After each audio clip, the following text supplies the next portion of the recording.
Should have been here a day earlier. You could have got in on the jam. Hey, all right, we're live now on Facebook, so I'm just going to kind of pull it up just in case we get some peeps that want to shout a question out to you. There you are. Fuck, who cut your hair, man? I went in on that. You heard me making fun of your hair before. It's fresh. Okay.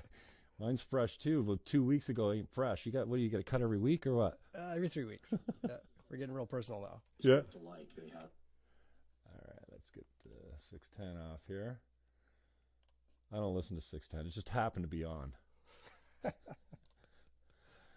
right, Dave Barrick, I appreciate the time, brother. Thank you, man. Oh, sir, my pleasure. Thanks I know that coming. You continue to be what I call a political lightning rod, so I appreciate the time coming in. And as you mentioned earlier, you got Sandy Annunziata coming on later in the week.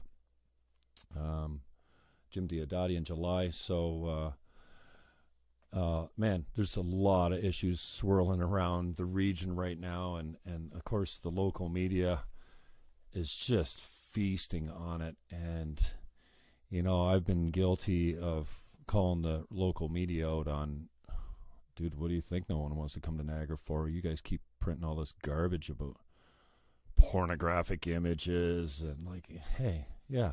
Well, and I'm not making any excuses, but, and, you know, the media will say, we'll stop doing stupid things and we'll stop reporting them.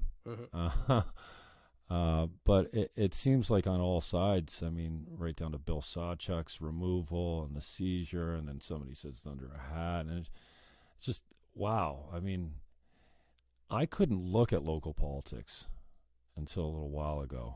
And then when I was kind of brought up to speed on the clickiness of it, and at that time it was all liberal. And now you've seen, you know, the conservatives come in and take power back, and now the liberals are pissed, it seems to me, and do anything to get it back. And so, anyways, I don't want to turn this into a monologue. You're my guest. So, Dave Barrick, Operations Director for the NPCA and elected Regional Council for the town of Port Colborne. Dude, what regional issues have got you cranked up these days? And I know you're not going to point to probably the HR issues that's making the media these days, but like, what do you find is on your lips as far as, you know, when you're talking to constituents, things that you go directly to as the most important issue in Niagara? Well, okay, so first of all, thanks for having me today. Yeah, you're welcome. I appreciate that. So when I talk about constituents, I'm going to talk about my constituency, and that is in Port Colborne, which may have a different lens than certainly, you know, people in St. Catharines or other areas of the region. And that's just the makeup of the region as a whole. We're a community of communities, and I get elected by the city of residents of the city of Port Colborne. And I get elected on a platform of keeping property taxes low, job creation, getting Port Colborne's fair share, accountability and transparency, and working for seniors and young families. In Port Colborne, there's a higher proportion of seniors, and there's quite a few young families there as well. I'd say the region has and is delivering on those objectives. I sit on the region as budget chair, and primarily because to fulfill my mandate of why I was elected to keep property taxes low, we had a 1.48% average annual tax increase this term of council. And to put that in contrast, and I'm going to compare the city of Port Colborne as an example, they are approving their city budget tonight, likely approving it, at 6.7%. So their one-year budget, if it's approved tonight, which looks like it will be, is a larger increase than the region in the last 4 years combined. So the 1.4% is under inflation. It really is a lot of work. That's where I do most of my work, is keeping property tax increases low. And again, getting Port Colborne's fair share. So tens of millions of dollars invested into Port Colborne infrastructure over the years as well. So those are the issues that matter to my constituents. Those are the issues that matter to me. There are some other issues that, as you diplomatically pointed out, matter to other people for other agenda reasons and purposes. And you highlighted, you articulated, you know, kind of a liberals versus conservatives type of construct. I would reframe it a little bit more, because I think people use a party banner as a bit of a rallying cry, and it's just not so. Especially municipally, we are independent legislators. I've been a federal liberal really since 1993, so I kind of grew up under the Jean Chrétien, Paul Martin era. Okay, wait, hang on, say that again. You're a liberal? Yes, federally. Okay, federally. And difference. I still pay my dues every month. I was on the Liberal Party executive for our riding association. But it shouldn't be a surprise, because, again, as I was saying, I grew up under the Chrétien-Martin era. They reduced the debt. They were responsible with money. Paul Martin was a great finance minister, man. Right. So now, when I bring that same value set, and I get elected on a platform of respecting taxpayer dollars, automatically people assume I'm conservative. So that's just not so. Party politics for me have nothing to play in the mix municipally. When you're talking about roads, pothole issues, party politics don't matter, with all due respect. No one's calling saying toe the party line on this one, right? It is individual basis, individual merit system. The concept of what does come in play, though, I would suggest is, and I'm going to frame it as an old guard, people who have been in charge and responsible for the region for a couple of decades. They aren't anymore. And so they're pissed. And so, again, it's, oh my gosh, let's raise the flag of partisanship. If you look... The cabal. It's ridiculous. What was it before when several quote-unquote liberals were responsible? It wasn't a cabal. Maybe, I called it a clique. Everything was rainbows. Everything was rainbows and unicorns. Give me a break. So if you look at, people who are working together independently today, guys like myself, John Maloney, Jim Diodati, Selena Volpatti, Brian Beatty to agree, and others, we're all liberals. You can't cast this all into one bucket and say conservatives, evil, bad thing. That's not so. Wow. I think many people will be surprised to hear that, but hey, I appreciate you and your frankness. So can you speak to the public relations disaster that has been the Niagara region lately? I mean, we can point to the media and say you're a little biased or you're a sensationalist, and I think they have been all of that. But the region has been a shit show. It's been a dumpster fire for a long time, and maybe I'm overstepping or exaggerating a little bit. I don't think so, but we can talk about quality of candidates. We can talk about code of conduct. What a fucking waste of time that whole exercise was. But what's your take on the PR disaster that this has been? Like, this is hurting Niagara. We're making international news in some cases. In other cases, even if it's just Hamilton picking us up, which they rarely do, CHCH, once in a while, if something bad happens, they report on us. Do you have any idea what the fix is around the PR disaster that this has been, and how we can maybe turn the tide on it? Because this is important to me. Niagara's a great place to live, but more and more I think people are throwing their hands up and going, fuck this. We can see all the negative and we can see all the positive. I think you forget about the positive when the press is constantly harping on what is perceived as corruption or nepotism or cronyism or whatever it is. Speak to the PR issue that Niagara region faces right now politically. Okay, thanks. So I think the crux of it is a segue from what we were just talking about. There's friction in Niagara, certainly from a political context of, and I'm going to frame it up as old guard versus new guard rather than liberals versus conservatives. And so there's, I would suggest networks or factions of new, younger people, more recently elected, other people who are interested in getting elected even now, versus people who have been elected a long time, career politicians, former politicians who just can't let go. And so that's the crux of the friction. With that comes long-standing relationships. They don't disappear overnight. And I'd suggest that the old guard has long-standing relationships with certain members of the media. So I would suggest that in some cases, political factions commandeered local reporters or local publications for a specific purpose, and that is to tear down the current administration. So you can get elected one of two ways. You can build yourself up, or you can tear someone else down. It's very clear in this case. They are doing their best to tear down this administration. This administration is not their enemy. A successful administration is their enemy, because how do you get elected if they're doing so well? And I would suggest the region's better today than it ever has been. Now, you wouldn't get that reading local publication, but the facts are the facts. When you look at unemployment rates today, the economy, the taxes, how we've been more responsible with spending, et cetera, et cetera.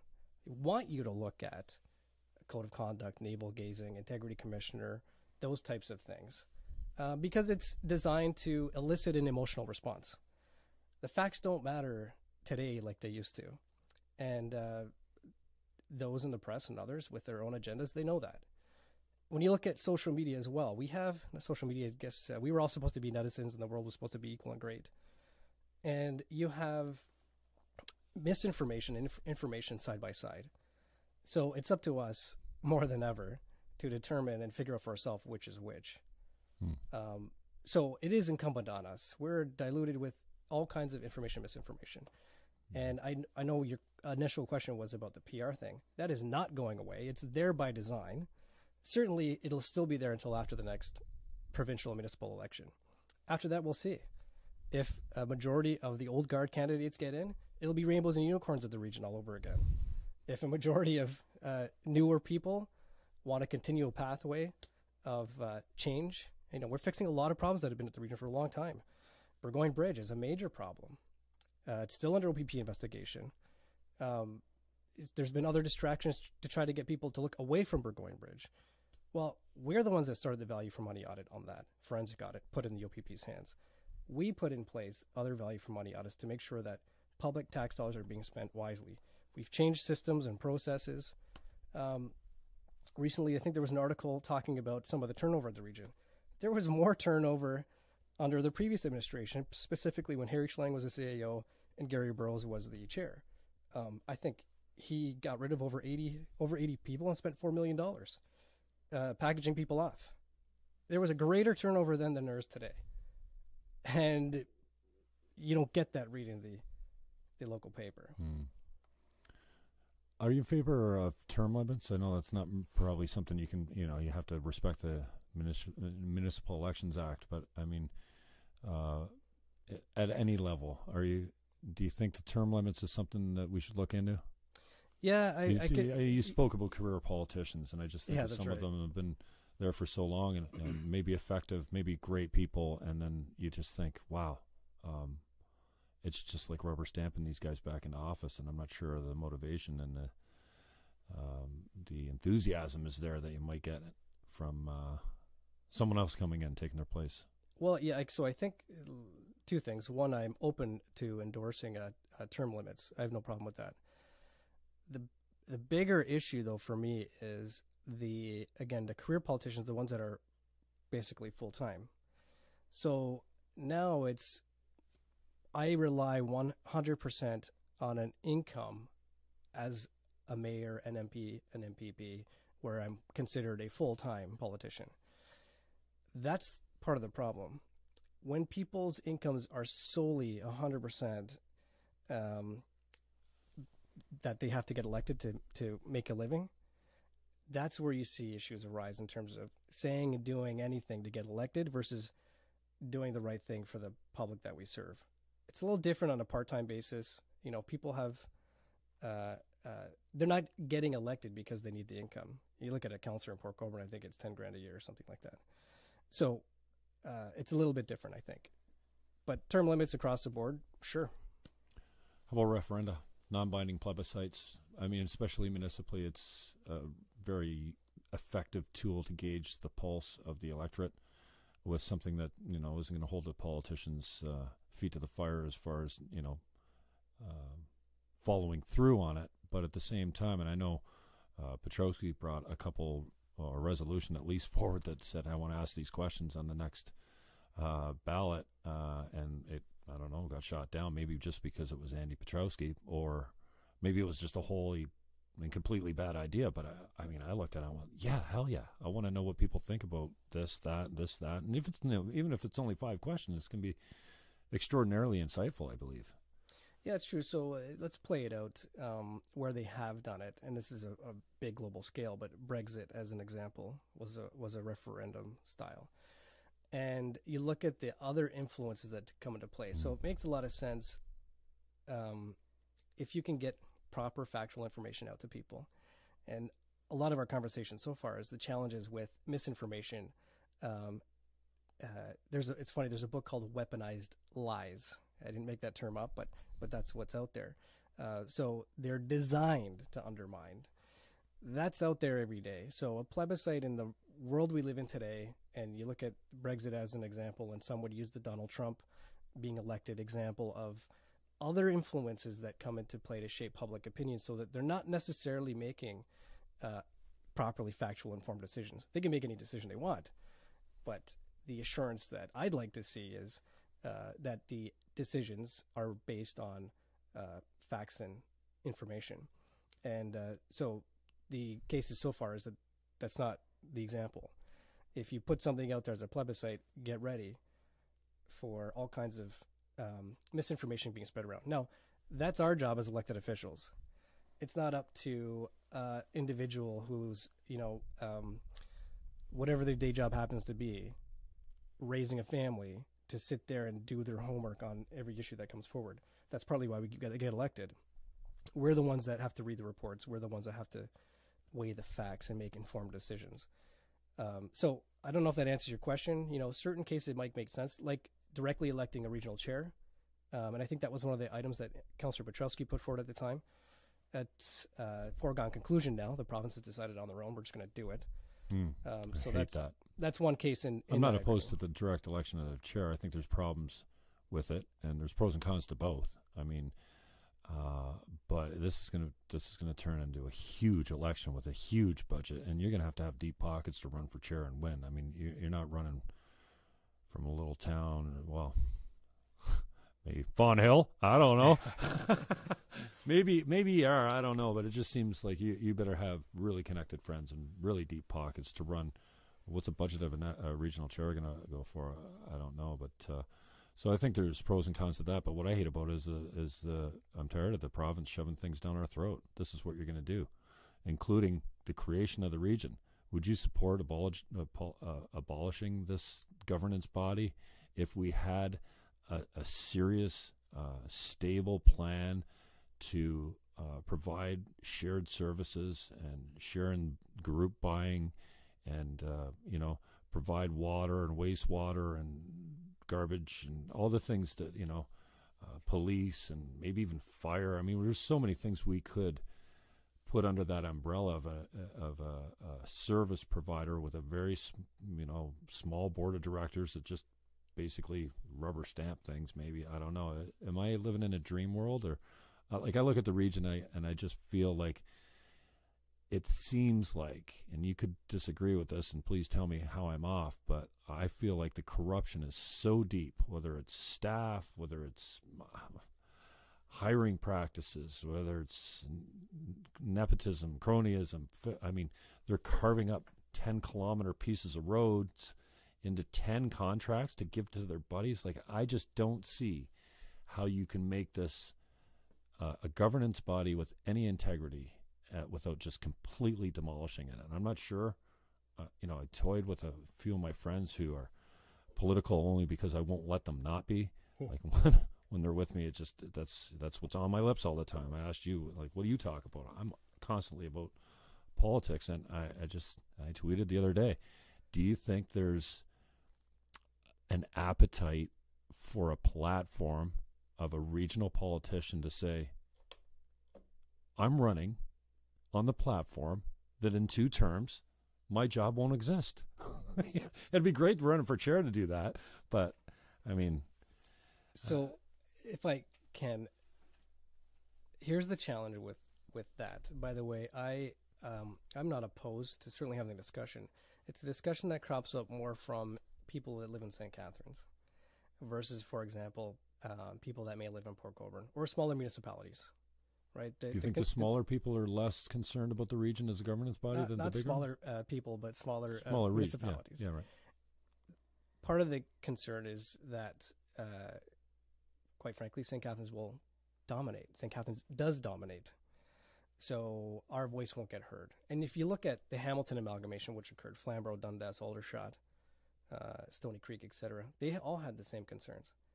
You know, the bigger municipality is going to take all our resources and we're managing fine and what do you know and you're going to tell us what to do. All the whole argument. The province didn't leave it up to them to figure it out for themselves because, quite frankly, would never get unanimous consent to proceed. Mm-hmm. The province just went ahead and did it for Toronto, Sudbury, Hamilton, Ottawa, other areas. Quite frankly, Niagara was on deck. They were going to do that with Niagara, but then the government changed. And so they left it out, and now this government says, you guys figure it out. Well, there's 12, 13 municipalities counting the region. It's tough to get them to agree on anything, let alone something as complicated as this. So if people want that, they should petition the province, number one, because the province can do it, rather than look at the self-interest of local municipalities. The other interesting dynamic is there's 12 municipalities. Every mayor, by virtue of being elected mayor, is on regional council. And by the way, not everybody knows that. Do you think the mayor should be on regional council? Wouldn't that be the first step in making it a more democratic institution by getting the big boys out of there that just want nothing but their own backyard? They're not voting in favor of the people of the region. They're voting for their own backyard every time. And then they start voting in a block, too, which even concerns me more. It's not the mayors as individuals. It's the positions. Where you sit is where you stand. So the public expects their respective mayor to get whatever they can from the region for their neck of the woods. That's their job. But to go back to your question about getting a council to agree to dissolve itself, and I talked earlier about this, the self-interest of permanent full-time politicians. Yeah, somebody's going to stand up and say, I vote to... No one's going to vote themselves out of a job. Not if it's their full-time job. If it's a part-time gig, yeah, I think you could. You likely could get a majority of the 18. There's 18 part-time directly elected. There's 12 mayors. Right. There'll be another added politician soon. West Lincoln has added a seat. Of course. Which I voted against, by the way, because I'm not in favor of adding more politicians. Stop voting with my conscience. It really drives me crazy. I try to hate you as much as possible. Adding politicians to problems never solves them. I'm glad you brought that up. Dual direct, when it came, I mean, I got a list of things that we can talk about of wastes of time and resources. Are you a One Niagara guy? We talk about, I'm a decentralization guy from my way back in my days as a Green Party candidate, and still subscribe to many of their principles. The further the governance body gets away from the citizen, the ratepayer, where they live, the less interested, the less motivated, and the less intelligent that body can be about what the solution for those people could be. I mean, Ottawa's a perfect example. They don't know what's going on in Waynflete so much. I mean, they have an MP that's supposed to keep them up to date, but in reality, it just doesn't work. So the further they get away, so I've always been a decentralization guy. When Senzik championed this double direct, I went on 12 agendas in the region, first time ever, to speak against it. And I only had to speak in St. Catharines when they killed it. And, man, was that a load off my chest, because I didn't really want to have to go around on this dog and pony show of standing against something that I believed would not fix anything and could be the lead wedge for the discussion of, let's just make it one Niagara. Let's do away with the municipalities. We can do it better. We can save money. We all know that's bullshit. You're not going to save a dime. In fact, There's decentralization going on all over the province. Many people that have been forced to amalgamate, municipalities, not many, but there's been a few that have de-amalgamated.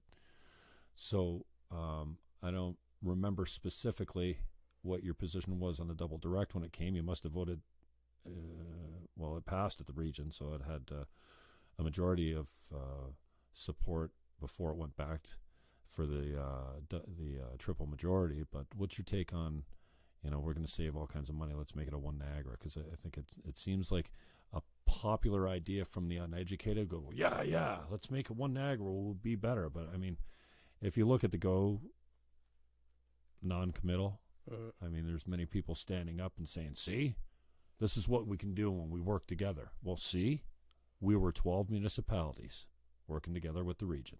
So 13 entities that got this done. So what the hell do we need to be one super city for? What's your take on that? So you had a couple questions there. One was the specific matter that came to the region. I voted for dual duty for St. Catharines regional councillors. Right.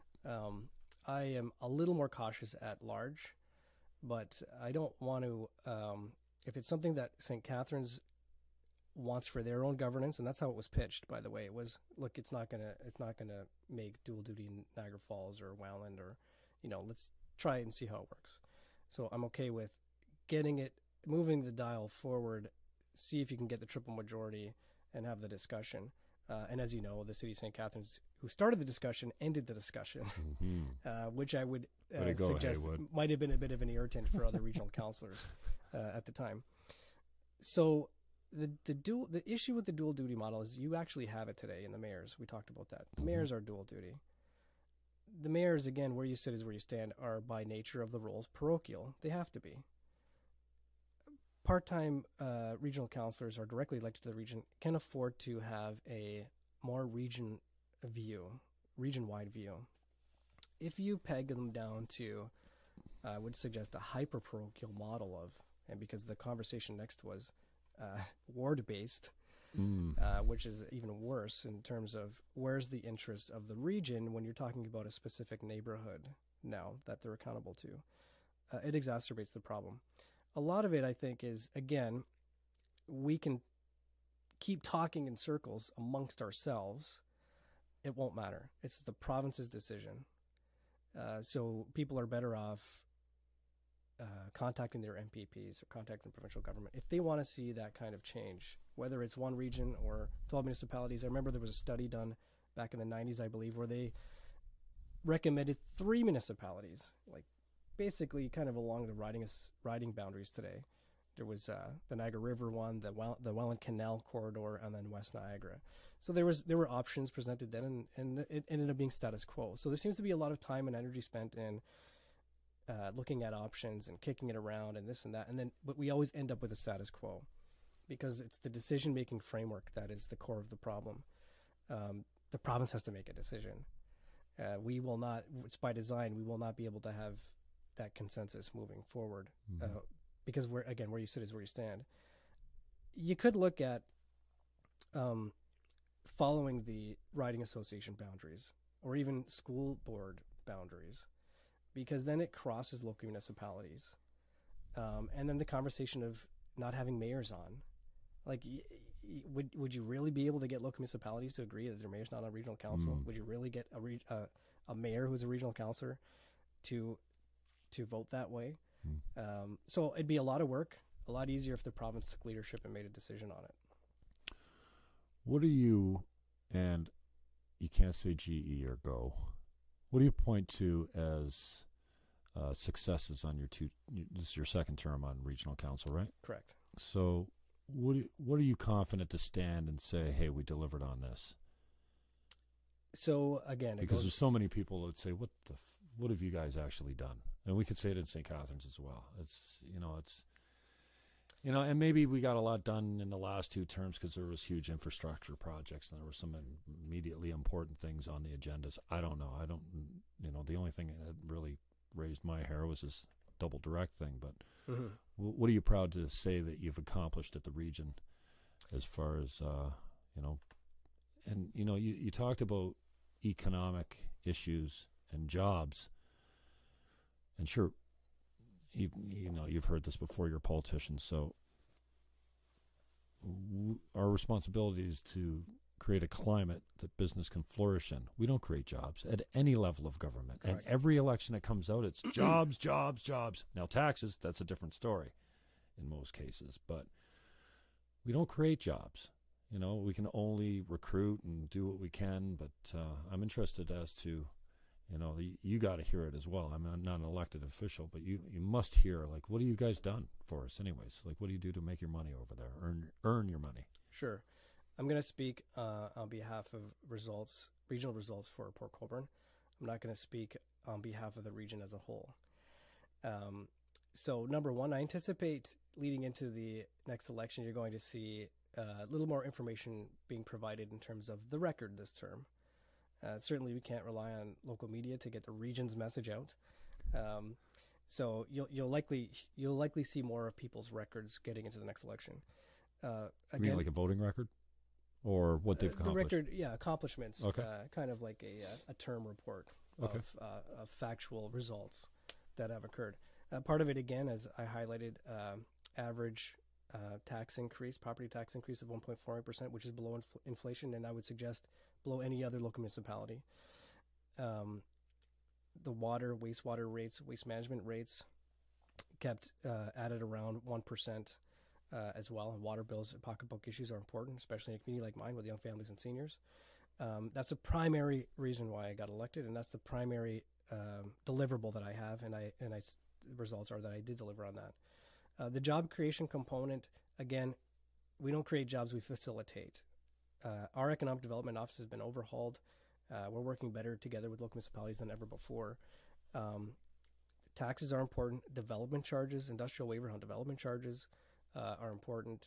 So there's been some process-oriented, some policy-oriented, some tax changes, development charge waivers, all those things together have led Niagara to be more economically prosperous than certainly the last 10 or 15 years.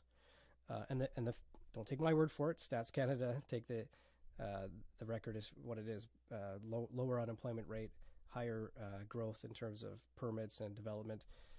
It's not all the Niagara region government doing.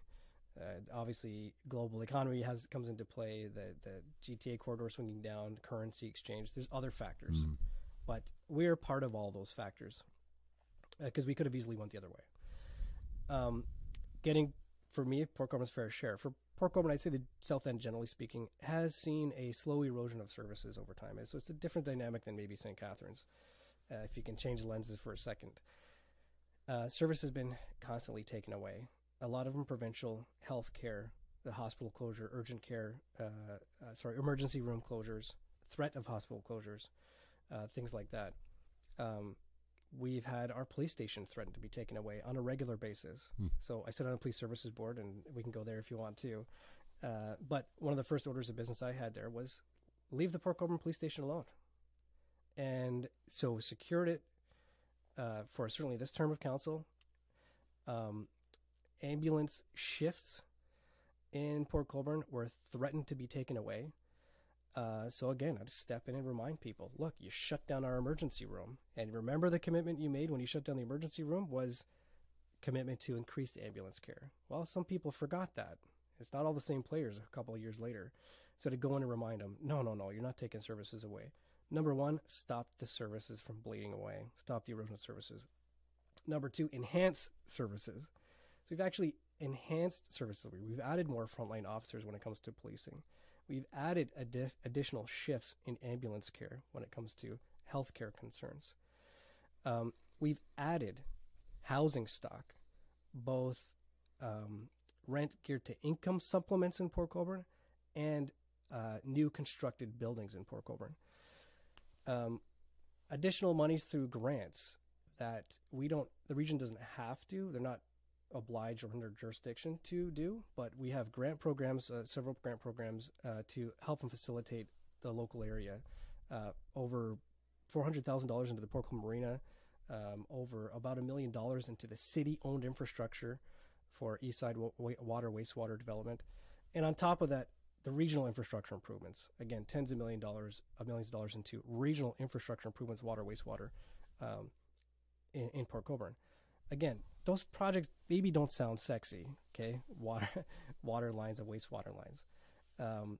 But people have flooding basements, people's water bills going through the roof, seemingly. It is. That's the raison d'etre of government.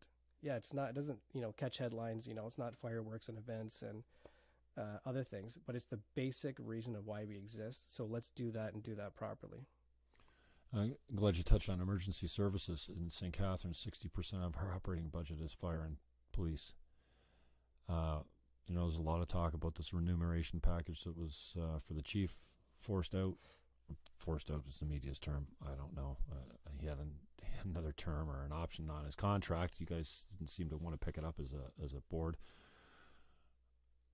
Do you feel like we have to look at a better way of policing and fire services? And I've got nothing. Hey, I would never want to be a police officer or a fireman or a medic, a first responder. It's just I just don't have the temperament, or I don't have the stomach for it. So I'm all for paying those guys a good wage.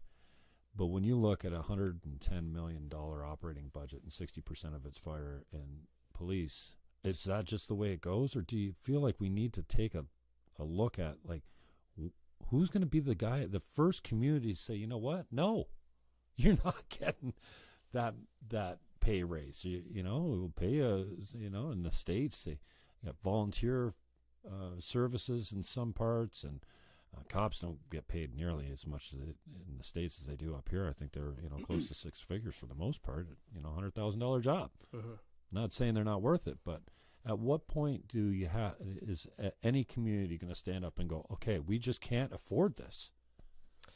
So this police board did do that with respect to policing.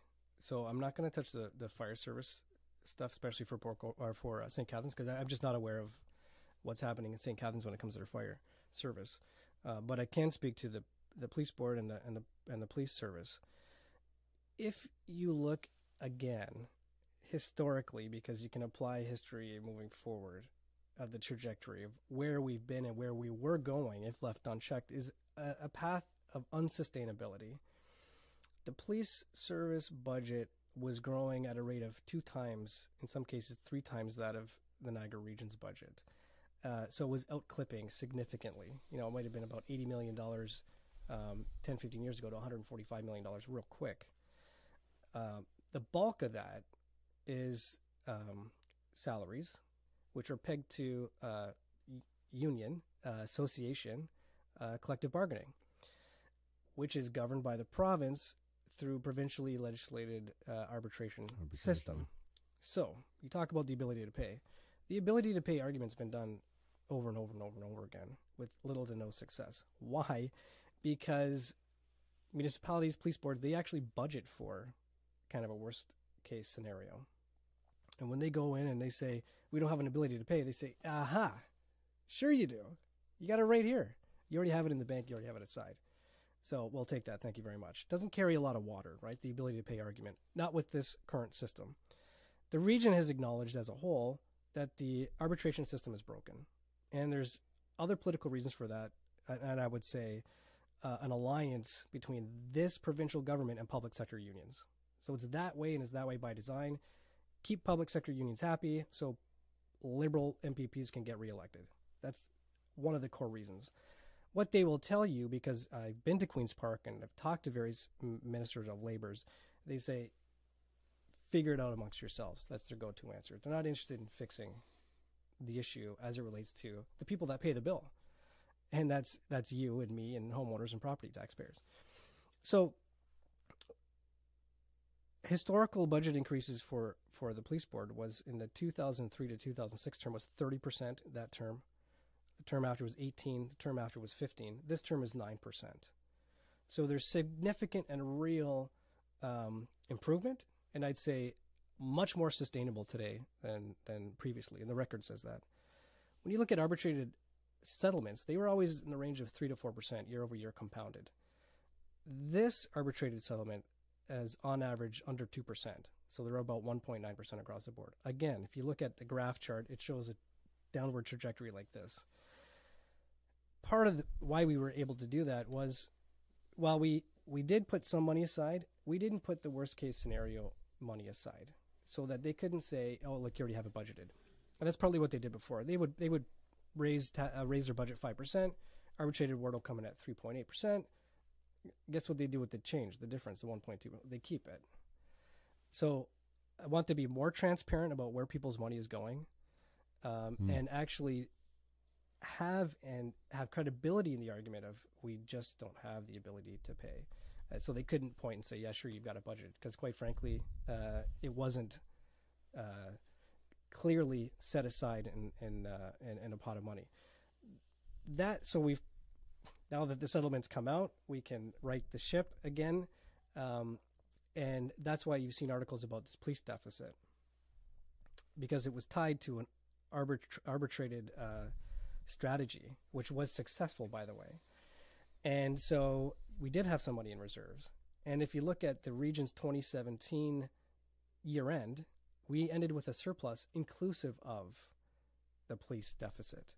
So the benefit to the taxpayers is more sustainable policing services. And by the way, I mentioned earlier, more frontline personnel. We've repurposed some positions to put them on the front line, and we've added some new positions by putting them on the front line, all well within the better financially managed framework. Again, it's about doing better with the resources you have rather than always adding more resources and adding more resources. Programs and services that were important 20 years ago that are still in play, well, maybe there's different priorities today, and there are. So it's having those conversations and rolling up the sleeves during that process. The arbitrated collective agreement process was a couple of years, a lot of work. This stuff doesn't happen overnight. So I don't know if that kind of answers your question a bit. Typical politician. Have you ever leaked a confidential document in out of a sense of fairness or democracy for, to the media, to, this needs to get out, and I'll do, because obviously on both sides someone's leaking stuff to local media. I mean, someone leaked the bridge report. I happen to get, I think it went to the media first, because obviously the Standard wrote all about it. The local 610 reported on the Standard's report. I got my hands on it. I put it out there. And is there still people named in that report that still work at the region? I'm not gonna comment on that confidential report. Okay. Yeah.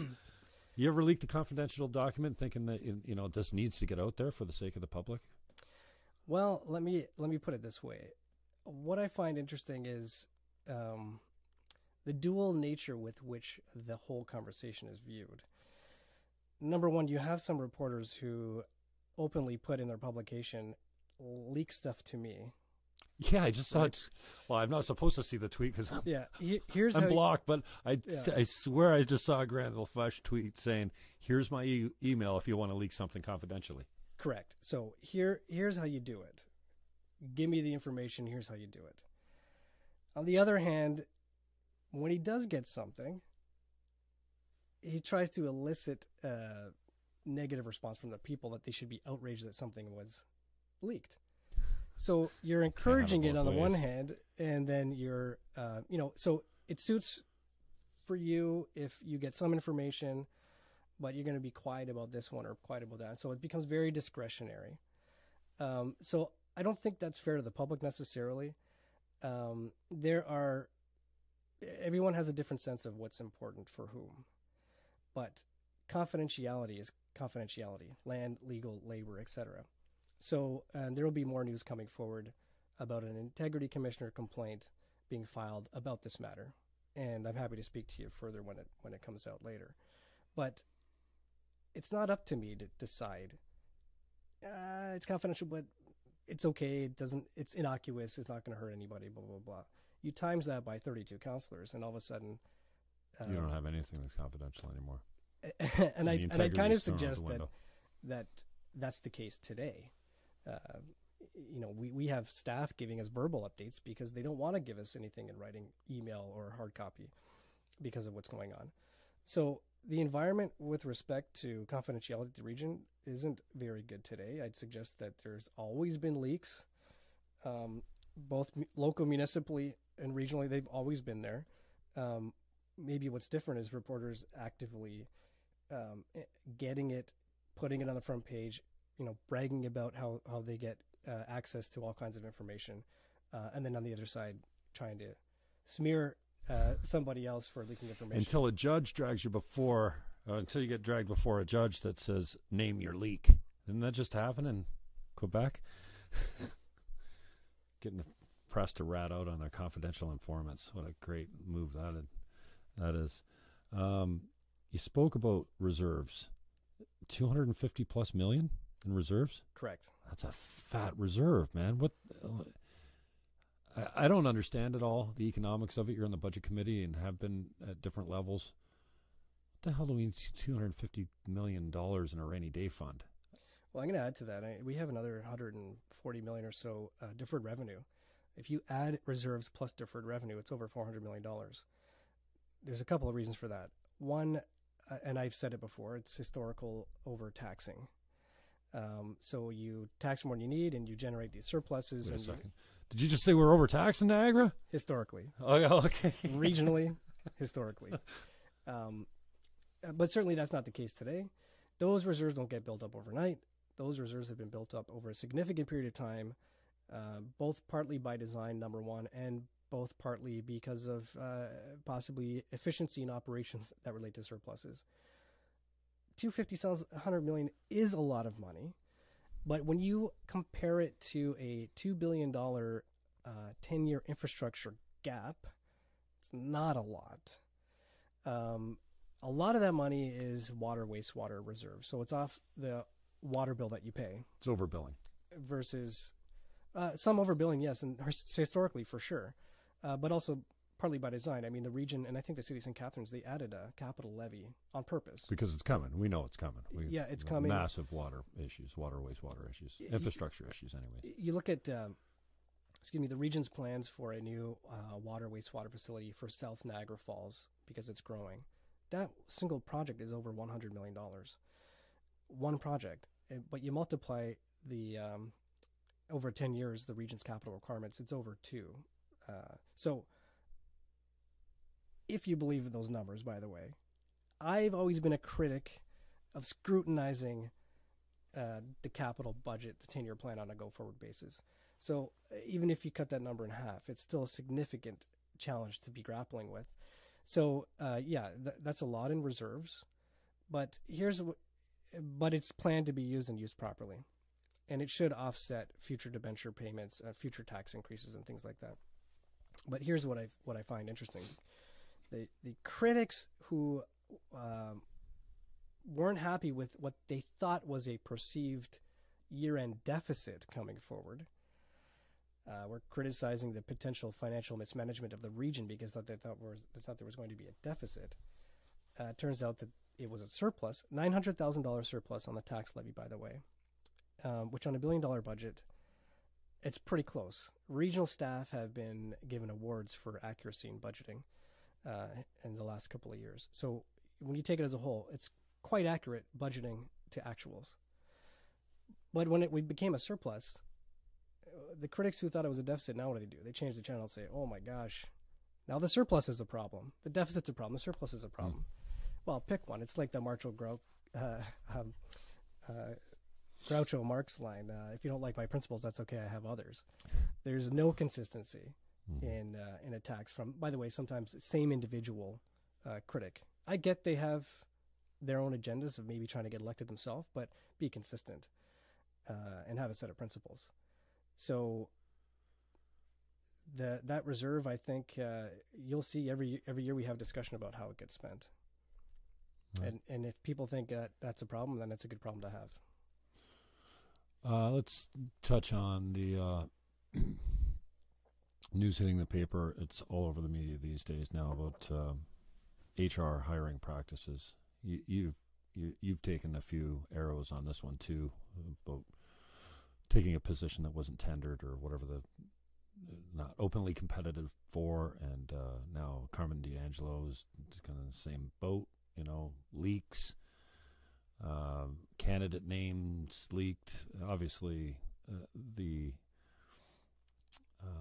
the image of impropriety stands pretty strong. I don't know if there's a portion of that the media is not reporting on. I frankly try and not look at the media because I can't stand to read most of it, but you can't get away from it. So what's going on here? I mean, there seems to be some serious competition for that CAO position. It seems like the least experienced guy got the job. It looks like it's insider favoritism or whatever label you want to put on it. But I think this is what drives people mad. One, I think they're a little envious they're not getting their piece of the sugar. Like, to be honest, I think anyone would say, yeah, I want a plum position that I, didn't work for, didn't deserve, wasn't qualified for. I don't know Carmen. I don't think I've even shaken his hand. The first time I saw him in person was at the Region a couple of weeks ago when they did that art installation, and it was really well done. The place was packed. Saw a number of counselors and chair and what have you, but it's the first time I ever laid eyes on the man. I don't have anything, an axe to grind, but when you look at that, you go, man, this is what sends me back to this position of thorough corruption. Like, how do you get around the news of guys are getting good paying jobs without having to really compete against the strongest, or competing against it and winning against the strongest qualified candidate? So you have a couple of things there. And part of what you've just stated is the inference that is being purposely pushed out by design. In other words, HR matters by their very nature, legally, legislatively, are confidential matters. In other words, for you to talk to me about a CEO recruitment process, number one, I wasn't part of, but number two, it's confidential and I can't speak to it. And reporters know that. What that does, though, it allows a vacuum of information and conspiracy theories to fill the room, fill that void. So I'm going to talk a little bit high level, cognizant that I certainly can't talk about details. You mentioned my process, and I want to be clear. I'm not a spokesperson for the NPCA. It's my day job, and I'm an employee there like any other. And I did go through a competitive process for that position, to be clear. Secondly, I got that position January 2014, and we had a quick chat right before we went live. January 2014. I got re-elected October 2014. No issue, right?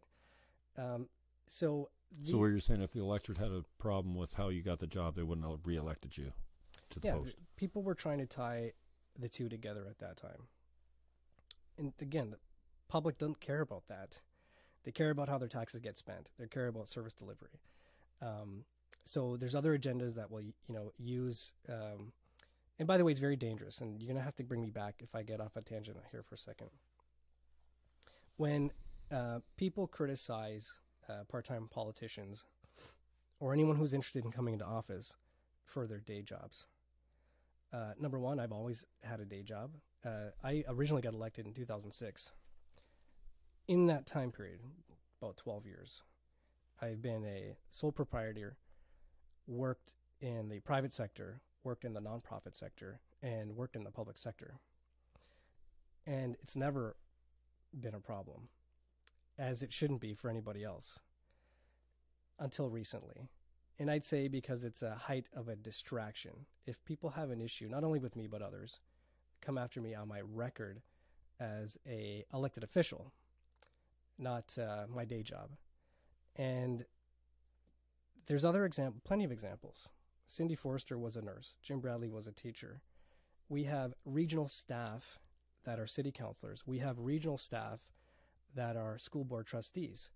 We have or had other regional councilors who were school board staff. There's city councilors that are teachers. So you have all walks of life on your local elected officials. Private sector, nonprofit sector, public sector, retirees, business owners, etc. That's the way it should be.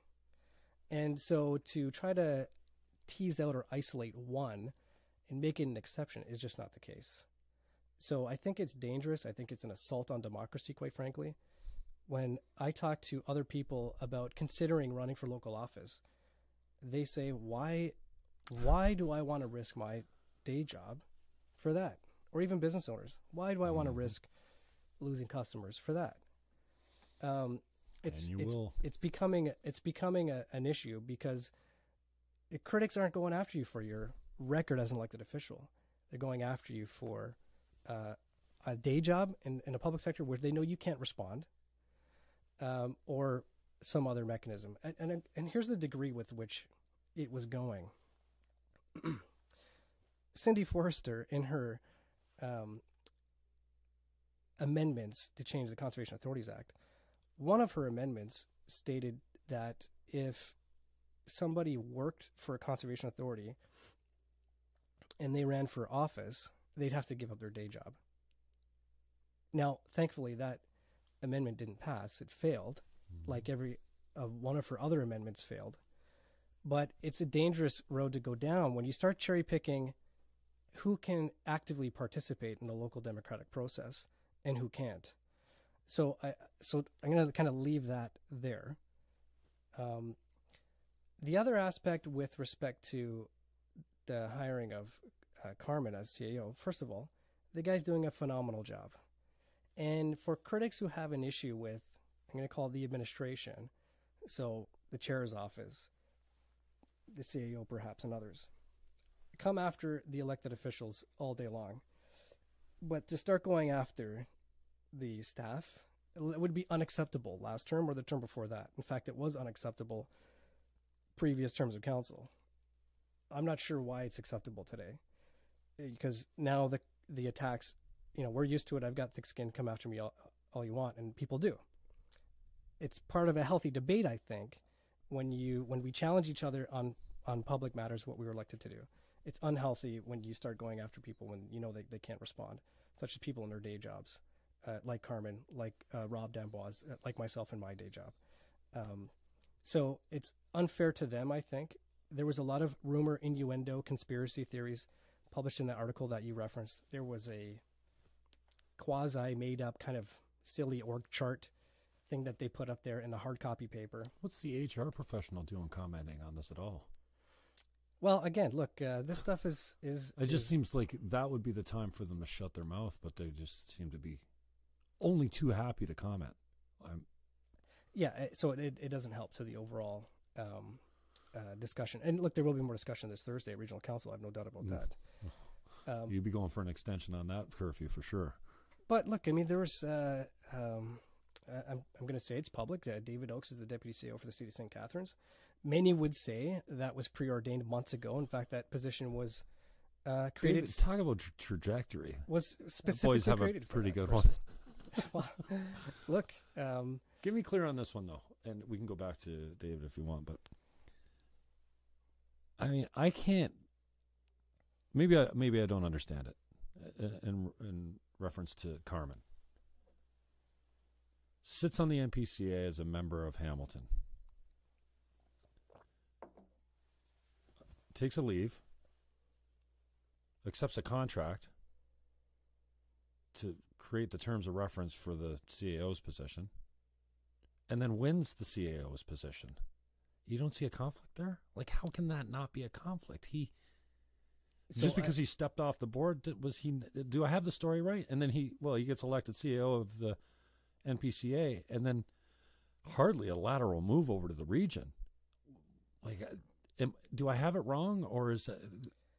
So I don't know if you have it right or wrong, to be honest, because I don't know if he did do a terms of reference for a CAO or not. I think that's a really good question for the chair of the NPCA versus, again, my role there as a staff person. Your situation, similar from the standpoint that you had a relationship with the NPCA before you got your job. You were on the board, right? Correct. Now, Tony Quirk came on this show and said, I got no problem with it. Sometimes the board member that sits beside me or what have you is more in touch than any outsider could be as far as what the role of a director of operations might entail. I look at it and go, dude, it's fixed. The guy's on the board. He gets a fat job. I mean, you do pretty well as far as compensation goes. And again, even for a guy like me, I've only come around on you recently because you've stood up for a few things that were very important to me. One, this integrity commissioner thing, you spoke all the right words. I don't think we need a freaking integrity commissioner. In fact, we don't even need a code of conduct. And if the code of conduct does not respect the charter, and that's why I was kind of on Andy's jock as far as, I think you're onto something there. Now, he blew it all up, which is, Petrosky's style. I have a belief that the code of conduct should respect should respect the charter. And the fact that none of them do in Ontario is a problem. And I thought Andy, with his strange way of getting things done, was onto something that might actually help. And in my vision, it was like, okay, if you take this on, you could have a standard code of conduct for the whole province that respects freedom of expression, freedom of religion, and all the subsections that the charter guarantee, whether you like the charter or not. But going back to your situation again, I've come around on you only because I think we share some political. I don't know. I disagree with you on a lot of stuff too, but when it mattered, I seem to be agreeing with the Bart Maves. Jim Fannon agrees with the Bart Maves, but I mean, you can't find a process issue that he's not educated. Like, he knows more than everyone in the room when it comes to a point of order, usually. I look at Tim Rigby, and God bless him, I love Tim Rigby. How long's he been there? He's still standing up and going, "Oh, what's going on?" Like, I don't mean that to, as a personal attack on him, but I'm like, Tim, you've been there for how many decades, and you still don't know how to speak to a resolution? And so I came from the camp, man. I've had I put the Pee Wee Herman blasts out there, regarding, I don't know. It doesn't go unnoticed when you're an asshole. And I have been one many times. I still am. But I'm passionate. I care. I don't run in these elections just to get my name in the paper. I actually think I'm doing a service. And then it's easy to hate on a guy that you think is accepting privilege. And man, that's a dirty word these days too. And I think it comes from an honest, if most people are honest, of I want my piece. I want my plum position. I want my little piece of graft or whatever it is. And so I think it's easy to hate on from a distance, and I've come around on you. Again, today's the first time we've met. Correct. We kind of Facebooked here and there, and, I'll shoot you a message during council Which time. I appreciate. Yes. Don't pick your nose on camera. It's not good for phones. Yeah, just to be clear, No, but I did. I think I sent you that message. Don't do it. You did. Go knuckle deep, man, because I'll catch you. Don't make me watch this stuff, because I have to watch it. I have to know what's going on. I have to know what these guys, which way they're voting and stuff like that. So I was a hater, a hardcore hater, and you've got a few of them, and you're right, probably from the standpoint that you keep getting elected. You're always going to have haters. You're going to always have the press that takes the sensationalist angle. But I know I can't speak to Carmen's appointment or whatever you call it. You were appointed as well. So how do you take something that you're intimately knowledgeable about? You got an inside track. You might even know someone on the hiring committee. It doesn't take much of a wink or a nod or an elbow in the ribs to go, dude, I'm your guy. Hire me, and we can all be friends again. Yeah, so let's back up to the process side of things for a second. Being an individual who has experience on a particular board that is applying for a role in that organization happens all the time. And it can. And they do. And people get hired regularly. I think you don't see that as a conflict? No, wait a second. So it happens often because process-wise, it's allowed and it's applied. And there's values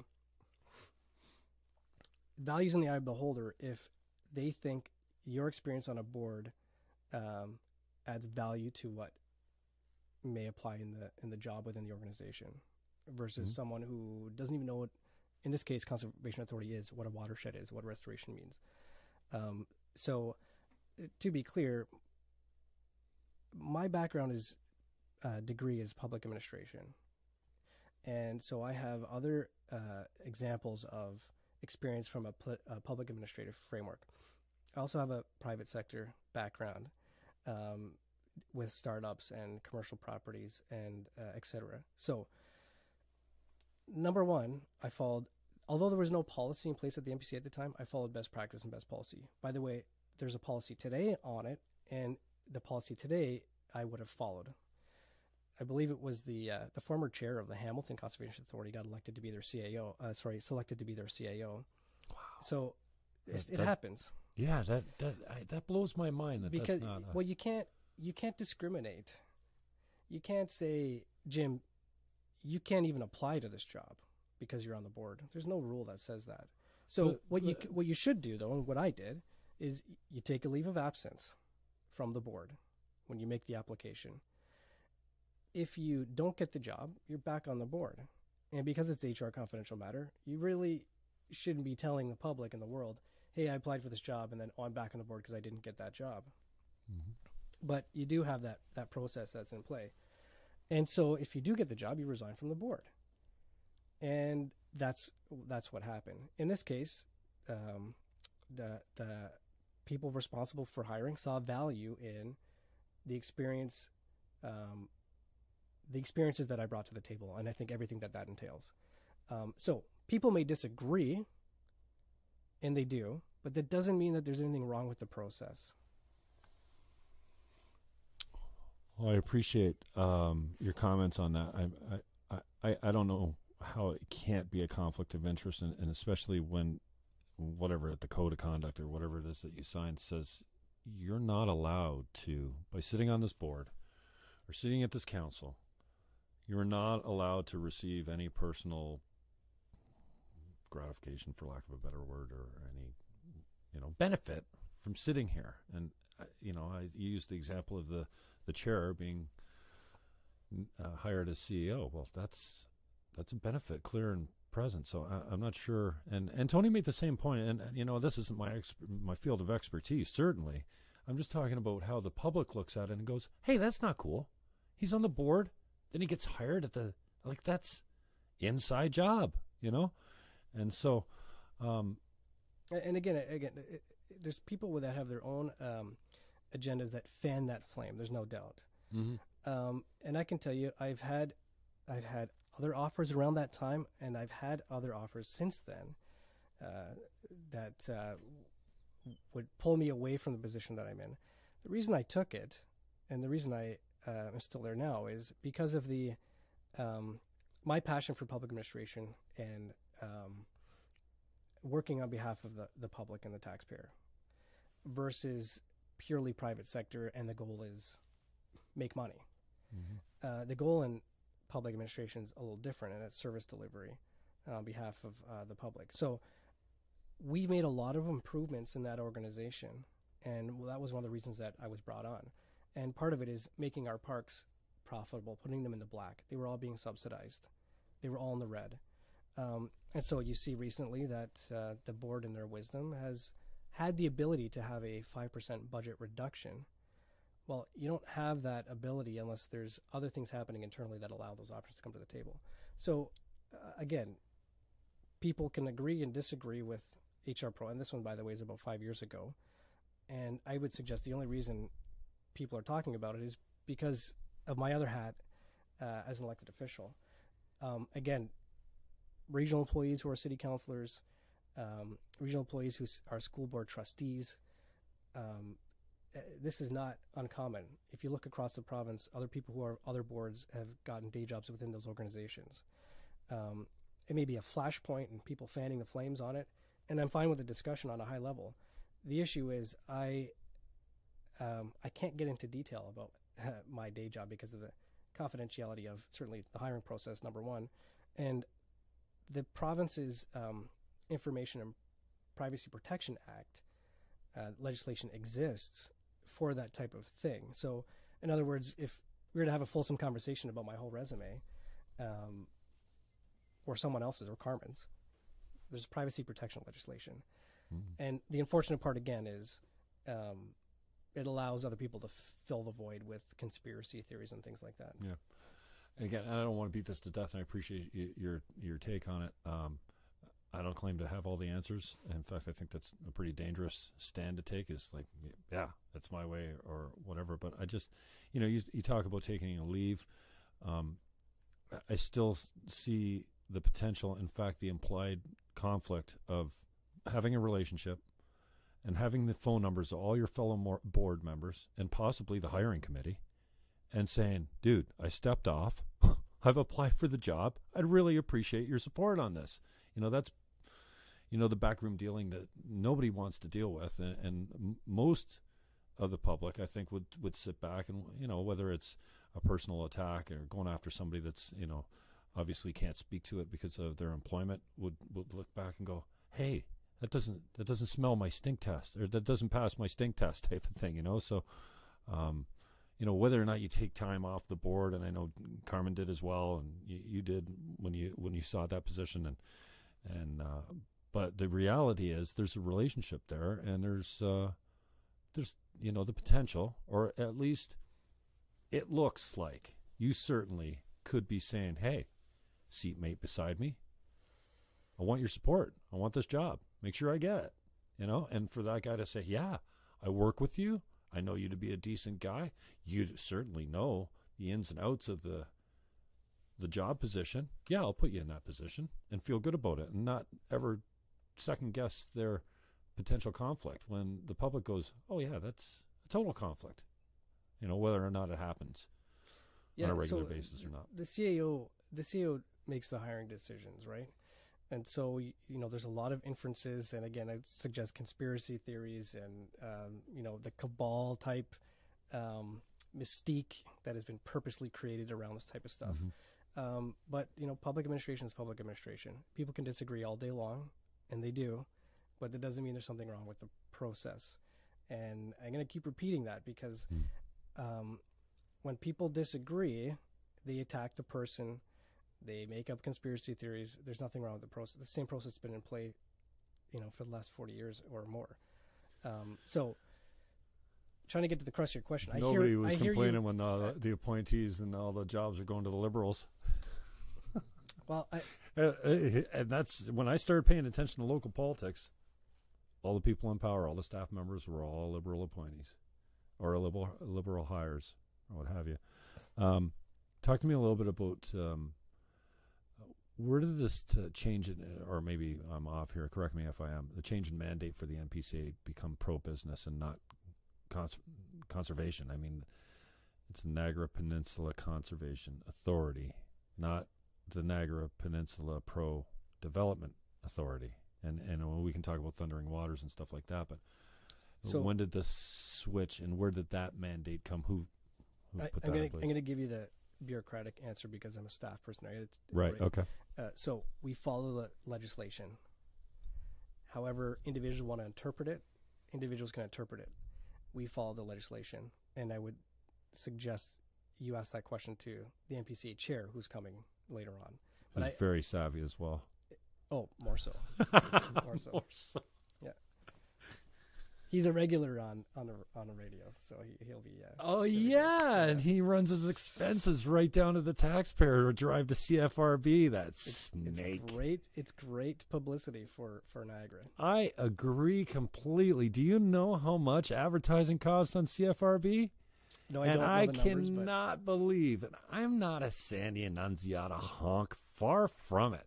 I like Sandy. I will give you that, but I have all kinds of political differences with people, and I appreciate a guy like Sandy, and maybe you, where I can say, you know what, I couldn't, but I still appreciate who you are as a human being, as a man, not to be sexist, but like, I'm a guy's guy, and Sandy is certainly a guy's guy. Man, can you speak to this latest news item about the Niagara River? I guess maybe not because you're a staffer. What do you know about that? Yeah, that's NPCA chair question, because that is 100% a board prerogative. Okay. Yeah. And what was it was a designation that this volunteer group was looking for? I believe so. Okay. Sorry, I'm not really So helping stick you with that. to stick to the regional issues. Got it. Chair issue. I guess the lawsuit of Ed Smith from the NPCA is a chair issue as well. Yes. Okay. Yes, especially in a legal matter. Yeah. What do you think the small steps, accountability, or do we have it? I can't stand here and have you answer every question by saying there's systematic corruption in the media and it's a conspiracy against the new regime. That gets tired as an answer. I'm not saying that you're using that answer for everything, but Yeah, to be clear, I don't believe I use that answer for anything. okay. I'm pulling a Kathy Newman on him. Yeah, wait a minute. So what you're saying is, I think I hear a common theme with some of your answers as to, it's not political left and right, it's old versus new. I think there's a lot of people that are tired of political answers and they want more accountability.